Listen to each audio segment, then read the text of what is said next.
Hi there, and thank you for watching Your City in 5. I'm Ricky Saillas. El Paso city leaders are gearing up for the 2017 budget hearings.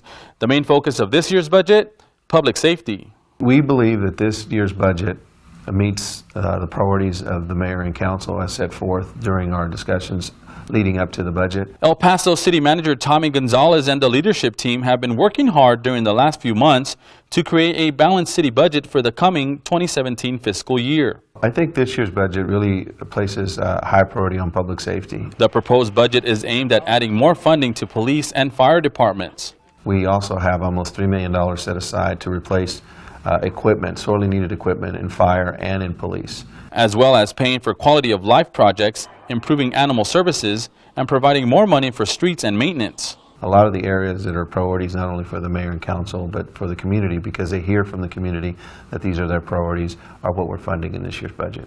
The budget also recommends pay increases for all city employees.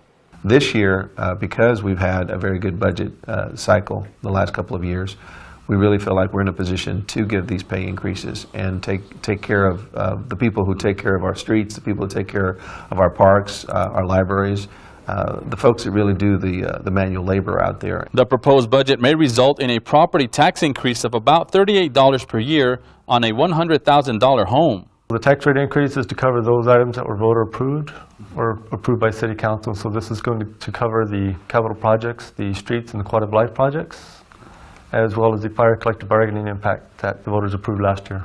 These are the main highlights of the proposed budget, which will be presented to council. There's a lot of needs that are being funded in this year's budget, and we're absorbing a lot of those costs.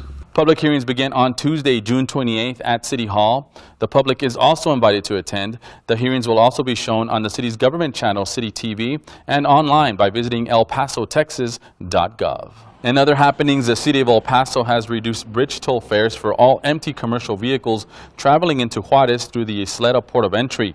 The move is meant to attract more commercial traffic to the Isleta International Bridge and to help reduce traffic congestion at the Bridge of the Americas and the neighborhood nearby. Toll fees vary on the size of the trailer and the number of axles. To find out more, visit the International Bridges Department by calling 311.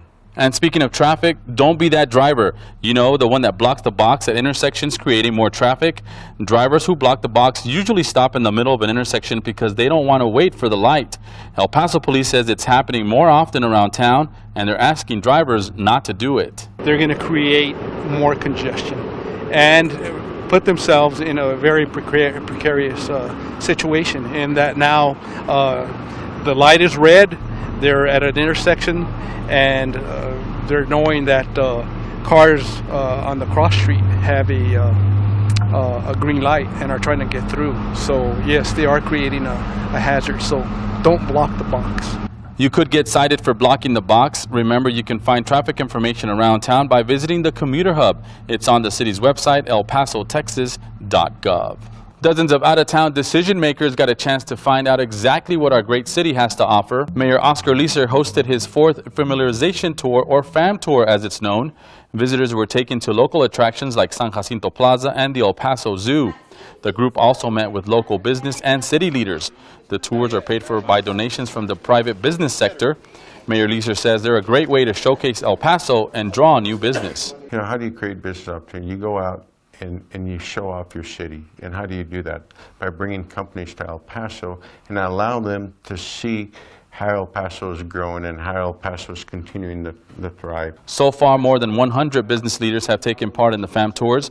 Because of the tours, a development agreement has been created in West El Paso that will generate $1 million of investments. These efforts and the combined partnership of the city, county, and Borderplex working together with the business community have created millions in media exposure about why El Paso is a great place to do business. Well, did you know that El Paso is also one of the best cities to live? According to the U.S. News and World Report, the Sun City is the 9th best place to live in the United States when it comes to quality of life. U.S. News surveyed people across the country asking what matters most when determining where they want to live. El Paso scored high based on crime rates, quality health care, education, and average commute time. The report also described El Paso as one of the safest metro areas in the country. Something else to boast about in El Paso, the Chroma Booster sculpture in downtown has been named as one of the nation's most outstanding public art projects by Americans for the Art. If you haven't seen it firsthand, you should. The colorful art piece is interactive and towers 55 feet above the ground. It has a water spray nozzle and shower heads that visitors can use to keep cool. You can find it on the pedestrian pathway in between the convention center and the ballpark. How about staying late with the animals at the zoo? You can this summer. The zoo has extended hours every third Saturday of the month from now through August. The zoo will stay open until 8:30 on these after Howlers days that also include outdoor music, entertainment, and zoo favorites like feeding giraffes. That's all the time we have for now, but remember you can find out more about these stories and other services provided by the City of El Paso by visiting us online, elpasotexas.gov. Remember, we're also on Facebook and Twitter. Until next time, I'm Ricky Saillas with your City in 5.